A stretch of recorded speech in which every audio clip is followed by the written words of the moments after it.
Since the inception of the Pokémon GO Championship Series, the official competitive format for Pokémon GO has always been the Great League 1500 combat power. However, people have asked for quite some time what would it look like if for a season, Ultra League was the competitive format.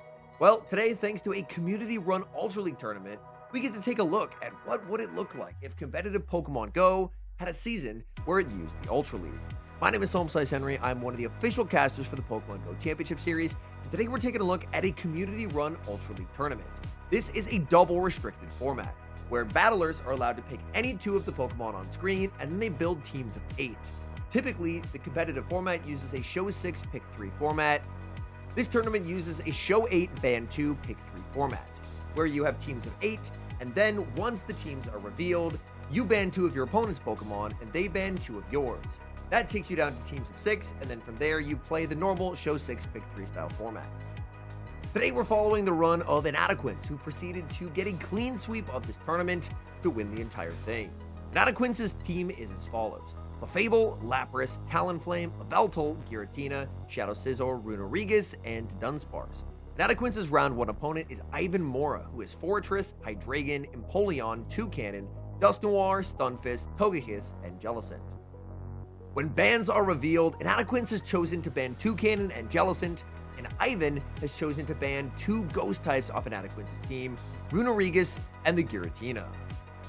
Battlers lock in for game number 1, and it's a bad lead for Inadequence, Shadow Scizor into Stunfisk. But Inadequence has a trick up his sleeve. He is not running Bullet Punch, rather he is running Fury Cutter on Shadow Scizor. Stunfisk goes for a discharge, covering for a catch onto Yveltal, but Inadequence stays in, and he's going to be unleashing Trailblaze. Trailblaze lands, getting the Stunfisk low, and in comes Empoleon.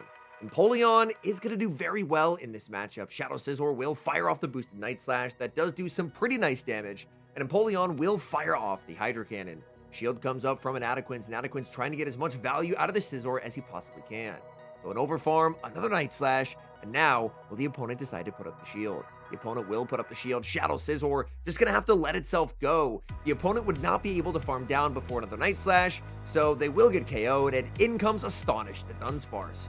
The Dunsparce will take some pretty significant damage from Hydro Cannon, the no shield from Inadequence.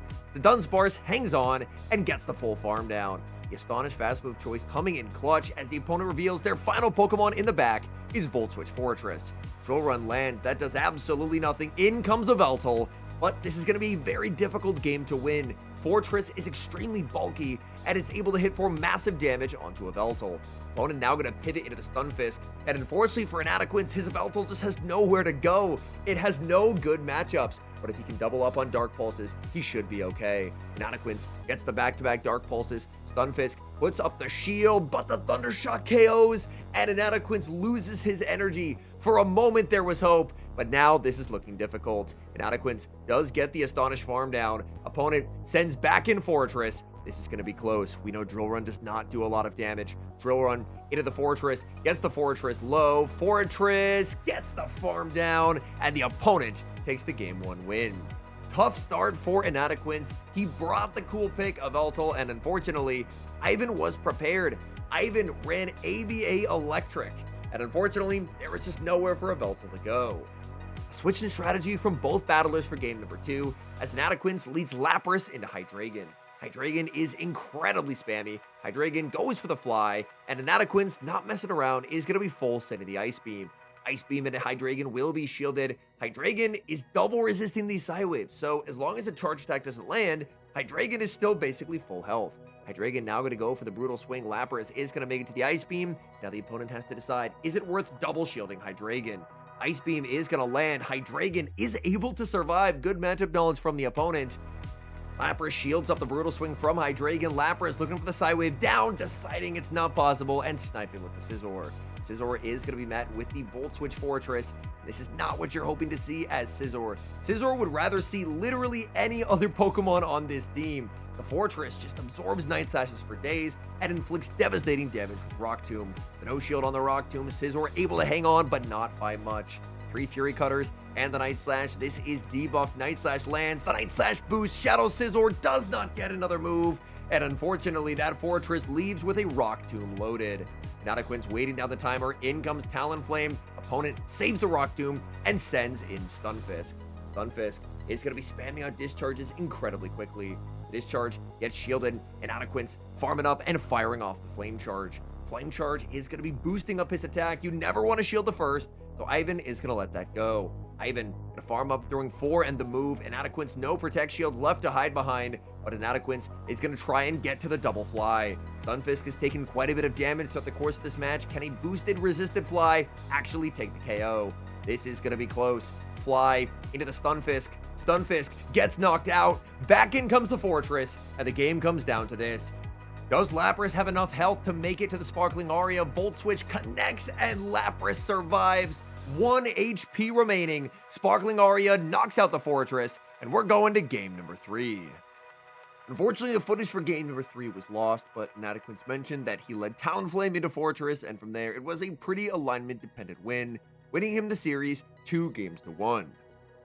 And Adequince's round 2 opponent was against Andy G619, who was running a team with Golisopod, Giratina, Florges, Skeleturge, Feraligatr, Togekiss, Parisian, and the ever-bulky Mandibuzz. When bans were revealed, Adequince banned Feraligatr and Togekiss, but Andy ended up banning 2 of Florges' worst matchups in Talonflame and Shadow Scizor. The battlers lock in for game number 1 of round 2, and Adequince picks up a dominant lead win Clefable into Florges. Andy banned Scizor and Talonflame to try and make Florges good, and this Florges is actually running a very interesting fast move. With banning the 2 double resisted grass, this Florges is actually opting for Vine Whip. Vine Whip will give it super effective damage into both the Runerigus and the Lapras, but the decrease in pacing by not running Fairy Wind makes an already bad matchup into Clefable even worse. Clefable gonna be spamming out these Meteor Mashes at incredible speed. Florges gets absolutely crushed. Andy waits the turn to make sure there's no catch and goes for yet another Trailblaze. So Andy has managed to get the Clefable very, very low, but had to go down a shield to do it. Whereas Adequince, having switch advantage and shield advantage, is in a pretty good spot. In comes Golisopod, looking for a farm down that it will not get. Clefable putting on a show, making one final Meteor Mash. Opponent knows that's not enough for a Moonblast, but that's still very valuable chip damage, as now in comes Lapras. Lapras is going to be used as a damage sponge here. Golisopod's X's are not going to do a ton of damage, whereas the Runerigus would really not appreciate the Aqua Jet spam. So Runerigus gets to stay safe in the back, as Lapras just gets hit with X-Scissor after X-Scissor after X-Scissor. The third X-Scissor is going to be enough to pull the shield away from the Lapras, as Lapras will look to go for the slightly harder hitting Ice Beam. Both charge attacks are going to be resisted. Ice Beam from the Lapras is going to land. Opponent reveals in the back they have Giratina altered, and this game should be a win, as Runerigus is going to do very well in the zeros. Ice Beam is going to be shielded. In comes Runerigus. Runerigus not going to get one shot by anything here, but will still put up the shield, as the Giratina has opted for Shadow Sneak. Shadow Sneak was buffed this season, so it does do more damage. But unfortunately for the opponent, that's a Shadow Ball. That's devastating damage onto the Giratina. Giratina can land a Shadow Sneak, but it just simply will not matter. Runerigus is too bulky. Runerigus farms down Golisopod, farms down the Giratina as well, and that's a Game 1 win. Now that Florges has been revealed to have Vine Whip, this makes Adequince's Giratina and Yveltal, the Pokemon weak to Fairy, so much stronger in this matchup, and he knows it. Game number 2, he's going to lead Giratina into Golisopod, and if the Golisopod's staying in, that's a really good sign for an Adequince, because this is a complete wall. Aqua Jet not going to do a whole lot of damage. Opponent opts for the X-Scissor. They are almost identical in terms of damage, but Aqua Jet will do, I believe, 2 damage more in this matchup. So they are costing themselves a little bit of damage by not firing off the Aqua Jet. Adequince's going to return fire with the Shadow Sneak. Shadow Sneak lands, getting the opponent pretty low, and Giratina can look to overfarm. Giratina not really going to be able to farm down, but will be able to exit with quite a bit of residual energy. Giratina going to farm up just shy of the back-to-back Shadow Sneaks, and it's unlikely the opponent is going to look to shield here. Instead, they're just going to let themselves go, and in comes Florges. This is where that Vine Whip decision is really backfiring for the opponent, because they don't have a lot of fast food pressure into the Giratina. Instead, they're going to have to fire off a Trailblaze if they want to take the KO. Opponent will go for the Trailblaze. Giratina still hangs on. Giratina altered, too bulky, survives the Trailblaze, gets the Shadow Sneak, and forces the shield. And now in comes Clefable. This Florges is boosted, so Clefable is going to be respecting it with the shield. The Florges just goes for another Trailblaze, and in the back is Skeleturge, and this is Yveltal about to absolutely feast. Skeleturge will look to boost up its attack as it fires off Torch Songs, but Yveltal will get to go for Oblivion Wing and boost up its defense to match. Oblivion Wing is going to be shielded by the Skeleturge. Skeleturge has to hope that it can just boost its way through everything. But with the Veltal's defense boost, it will be able to survive the Torch Song, barely get the farm down on 1 HP. Can't quite make it to the Oblivion Wing, but there's Clefable with that Meteor Mash locked and loaded. And Adaquins takes the 2-0 win and advances to round 3.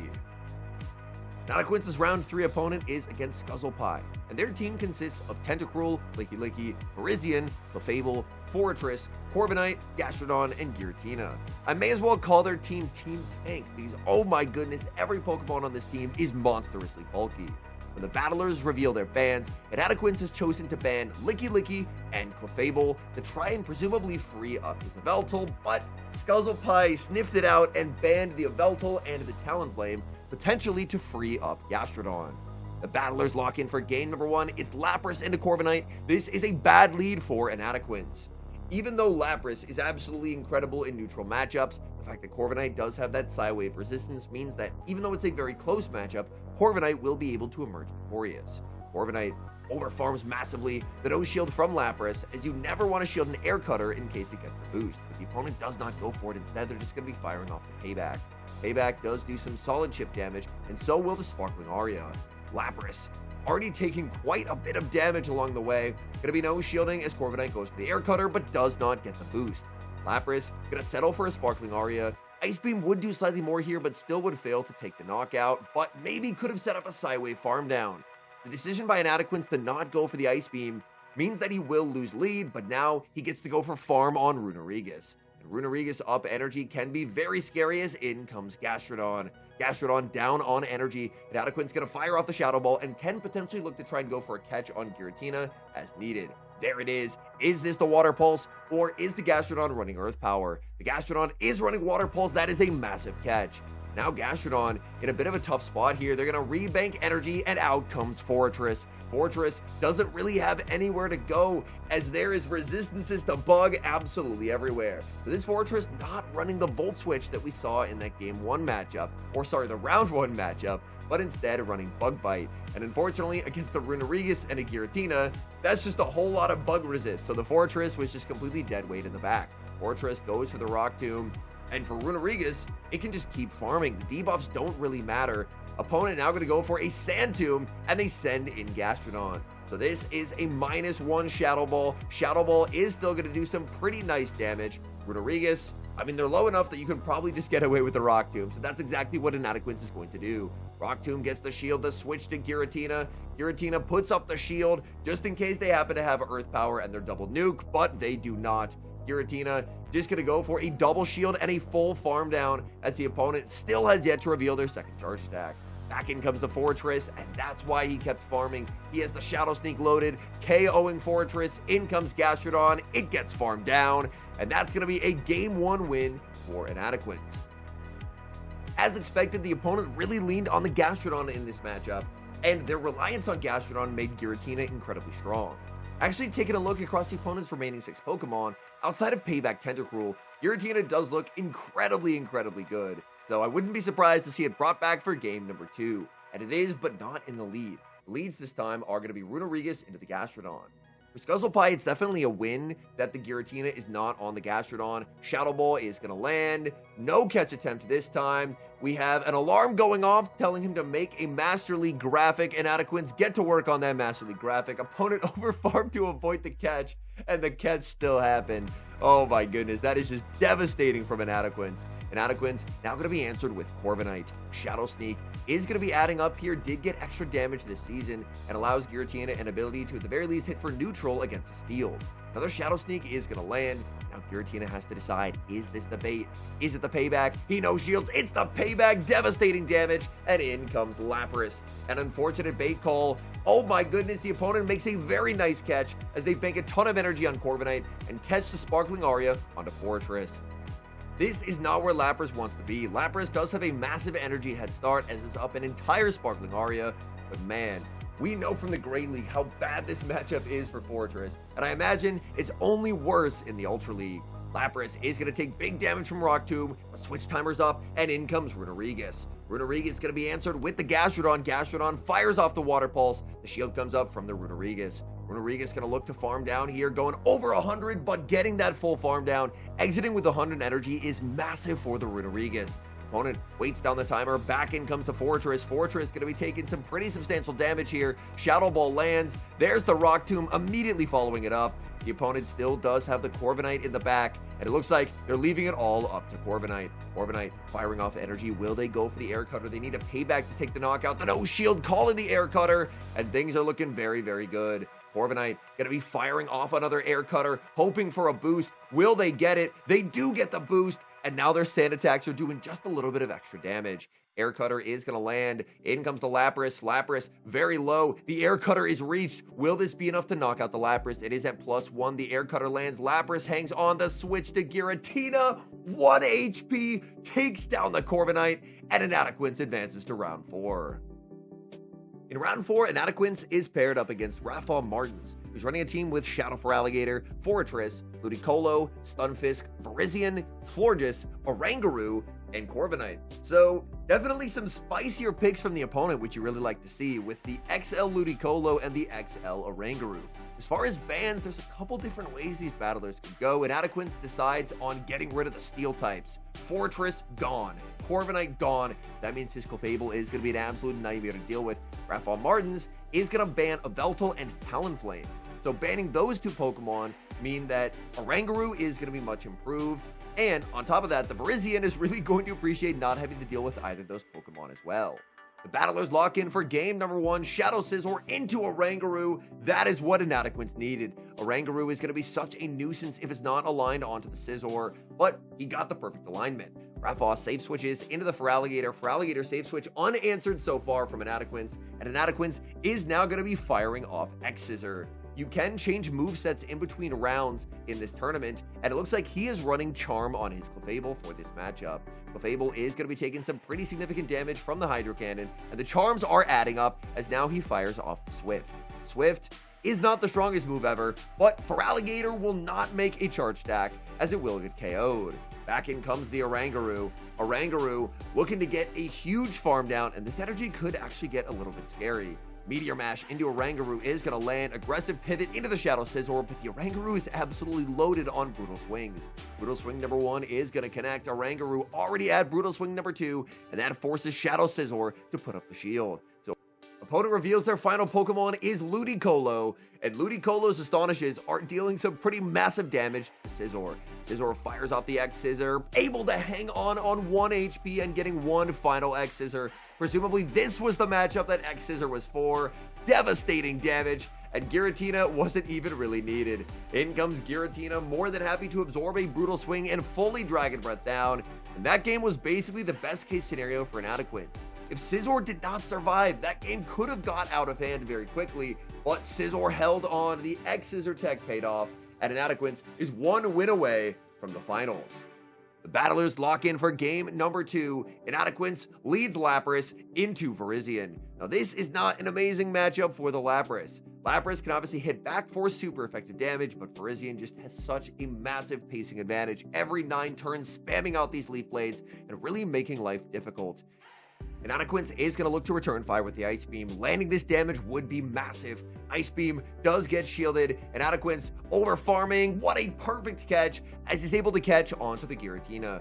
Giratina more than happy to eat a Leaf Blade, and out comes Oranguru. And we know how scary Oranguru can be. Even in allegedly a good matchup for Shadow Scizor last game, the Oranguru's damage just went absolutely everywhere. Oranguru fires off the Brutal Swing. Giratina returns fire with this Dragon Claw. Dragon Claw is going to land, and Oranguru is so bulky. Oh my goodness. This no shield is going to set up a pretty nasty farm down for the Oranguru. Giratina going to bank a charge attack, send in the Shadow Scizor, but I don't think Scizor is really going to want to take the Brutal Swing. Brutal Swing came very close to 2-shotting. Yeah, that does a lot of damage. Back in comes the Virizion, and Virizion already has the Sacred Sword. The shield comes up from Inadequence. Inadequence really has to hope that he can Fury Cutter this into X-Scissor range. X-Scissor taking the knockout here would be massive. A survive from the opponent would be devastating. They do get KO'd. That's big for Inadequence. The opponent still has yet to reveal what they have in the back, and it's going to be for Alligator once again. Unfortunately for this Scizor, it's taking so much damage from the Shadow Claws. The X-Scissor bait is going to be shielded, unable to make another X-Scissor, and that is devastating for Inadequance. The shield comes up on Lapras, but he knows he's in trouble. Even if he's able to get this for Alligator into Dragon Claw range and then combo with the charge attack loaded on the Giratina, I still think he ends up losing to that Oranguru. So at this point, it looks like he's more or less just conceding the fact that this match is over. Crunch KOs the Lapras. In comes Giratina. Giratina had that Dragon Claw loaded, so Dragon Claw will be able to take the knockout, but there's still the Oranguru. Oranguru farms down, and we're going to a game number 3. So a good response from the opponent. They ended up running a pretty similar line to last time, but they made an important adjustment. They brought that Virizion by banning the Flyers. Virizion honestly has some pretty nice matchups across the board, and into a Lapras Scizor core, Virizion proved to be a very difficult Pokemon to handle. The battlers lock in for the decisive game number 3. It's going to be Lapras once again into Virizion. An immediate save switch from Inadequance this time, save switching into the Charm Clefable, and that's going to be answered with the Oranguru. This decision to run Charm on Clefable is a bit of an interesting one for this matchup, as Charm obviously gives fast move pressure, but it does mean that Clefable no longer has the speed that it typically enjoys. Trailblaze is going to be boosting up the Oranguru, and Clefable is able to make a Swift. Swift, if it lands, will set up a farm down, the opponent forced to put up a shield, and they're just spamming out these Trailblazes on alignment, trying to boost themselves up as much as they possibly can. Quick switch to Scizor. Scizor going to be met with a Shadow for Alligator, but this is a Scizor up energy and up a shield. Scizor is about to go absolutely wild. Trailblaze lands, taking the knockout, and now the opponent is in trouble. Shadow Scizor is boosted. It's up a shield. In comes Virizion, but this is a whole new ball game. Shadow Scizor is about to be an absolute terror. Even just these Fury Cutters are doing so much damage. Boosted X-Scissor is going to be hitting for big damage into Virizion, so the shield comes up. These Fury Cutters are just absolutely wild. Look at this damage. Fury Cutter not known for its fast move damage, and this poor Virizion is just getting shredded. Opponent does make a catch onto the Oranguru, but honestly, throwing a charge attack there is still actually really helpful. In comes Lapras. Lapras just going to be used as a damage sponge because the Oranguru, if I'm not mistaken, was pretty close to a charge attack. So getting rid of the Oranguru is a definite plus. Virizion will get to fire off Leaf Blade after Leaf Blade. It does inflict big super effective damage, but it's just simply not enough. Lapras gets the Sparkling Aria. All that boosted Fury Cutter damage put them too low, and Inadequance is on to the finals. The finals matchup is against Mr. Akija, who is a team with Shadow Empoleon, Bellibolt, Corviknight, Virizion, Malamar, Runerigus, Credilli, and Shadow Charizard. Some cool picks in here. I believe the first time we have seen Malamar and Shadow Charizard. As far as Inadequance goes, when bans are revealed, he's going to be banning the Shadow Charizard and Bellibolt. Bellibolt looked to be an absolute nightmare into his line, so he gets that out of the way. And Mr. Akija ends up banning the 2 Flyers. The 2 Flyers would have appreciated Bellibolt being gone, but both Talonflame and Yveltal will not be available to Inadequance, I believe now for the 3rd round in a row. Well, let's hop into it. Game number 1. Battlers lock in. It's Shadow Scizor into Virizion, and I believe that is an XXL Virizion from the opponent. Shadow Scizor for this matchup is going to be on X-Scissor and Night Slash, and a beautiful catch to start out the battle, as Sacred Sword is going to be caught onto the Giratina. Virizion stays in the matchup, rebanks energy, and in comes Corviknight. Switch clocks are very heavily misaligned, which does favor Inadequance here. Inadequance fires off the Shadow Sneak. Shadow Sneak does add up over time, and Corviknight is threatening massive damage with Payback. The no shield from Inadequance. Payback is going to land devastating damage. Giratina banks a ton of energy, and a very nice catch of an Air Cutter onto the Lapras. Lapras, more than happy to absorb the Air Cutter. No boost comes through for the Corviknight, and Corviknight is going to be pivoting out as back in comes Virizion. Virizion launches the Leaf Blade. That does some pretty significant damage into the Lapras. Lapras will go for the Ice Beam right before Leaf Blade number 2 will be available. Ice Beam threatens big damage. Virizion will put up the shield. Switch timer will be up soon. Opponent overfarms too much, and that's going to cost them. Inadequance gets another Ice Beam. That's going to land, taking the knockout, and in the back is Empoleon. Quick switch into the Shadow Scizor, and Shadow Scizor is just going to look to spam out these Night Slashes. Empoleon goes for the Drill Peck there. It didn't really matter as it was shielded, and back in comes the Corviknight. Night Slash is going to land. Another Night Slash locked and loaded, And if you're the opponent, what do you do against the Shadow Scizor? Shadow Scizor Fury Cutters down a Corviknight.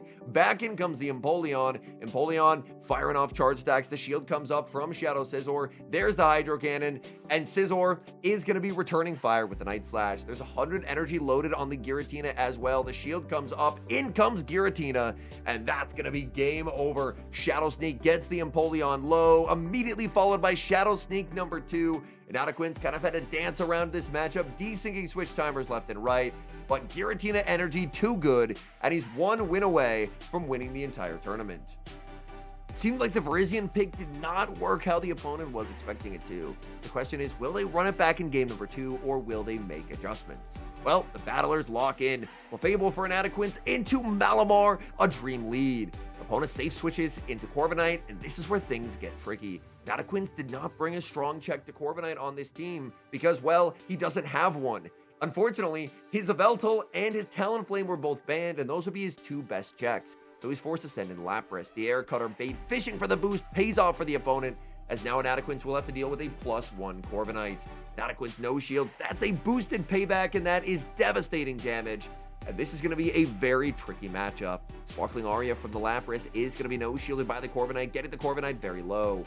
Corviknight will reach a boosted Air Cutter. Lapras should hang on here, but not by much. Lapras reaching for the Ice Beam will get there. This does do more damage than a Sparkling Aria. Will this be enough to knock out the Corviknight? No, the shield comes off, and Corviknight is able to flip switch advantage. In comes Clefable. At the very least, Clefable will be able to absorb the damage here because Air Cutter is not going to do a lot of damage. Unfortunately, there's another boost, and now this is a +2 Corviknight. Corviknight firing off yet another Air Cutter, and Clefable is getting a lot of energy, but unfortunately, it's paid a pretty heavy price as this Corviknight just keeps boosting. Meteor Mash will take the knockout. In the back is Empoleon, and it's Giratina versus the world. In comes Malamar. Malamar is going to be spamming out foul plays at lightning fast speed. Foul play is going to be shielded up. Giratina continues to farm. Giratina tried to get to the Dragon Claw, but unfortunately not before another foul play. The pacing on Malamar is incredible, and now Giratina will finally get to return fire with the Dragon Claw. Dragon Claw is going to connect onto the Malamar. Giratina over farming, going for another Dragon Claw. And this Malamar is going to get knocked out unless they put up the shield. The shield comes up, they predict the combo play, but Inadequate stays in. Clefable had the Meteor Mash. The opponent tried to catch it, predicting the combo play, but it did not happen. And now this Empoleon has gotten the Giratina pretty low. Will Drill Peck knock out Shadow Drill Peck? Does not do enough. And that's going to be a win for Inadequate. Shadow Sneak takes the knockout. There's the combo play. In comes Clefable. Meteor Mash loaded. Down goes Malamar. And Inadequate takes the tournament. All in all, it was very fun to see what a potential competitive Ultra League tournament would look like. So many thanks to Inadequate for sending in this footage. I do think the biggest worry about potentially having a season of the Pokemon GO Championship Series where it's Ultra League would be accessibility. And that's that a lot of the good Pokemon require a ton of XL candies. Whereas in the Open Great League, there's a lot fewer Pokemon that require XLs. Currently, it's pretty much just Galarian Corsola. And I know Galarian Corsola has been good for quite a while, but when you only have like 1 or 2 Pokemon that require XLs, it does make your meta a lot more accessible than if you have the majority of your Pokemon requiring a lot of XLs. Like, I know the Talonflame kept being banned, but Pokemon like Talonflame, Pokemon like Bellibolt all require massive XL investments, and that can make the Ultra League a little bit more difficult for newer players to get access to. So I do think it could be fun for potentially a one-off tournament in the future, but I do think the Championship Series being in the Great League makes quite a bit of sense, just because it is the easiest league to accumulate resources for. Anyways, thank you guys so much for watching. My name is Homesize Henry, and this is More Size Henry, my second channel where I cover content primarily related to the Pokemon GO Championship Series, educational content, and kind of just anything that I want to make that I don't really feel fits on my main channel. If you enjoyed today's video, please do leave a like on the video and subscribe if you're new, and I'll see you guys in the next one.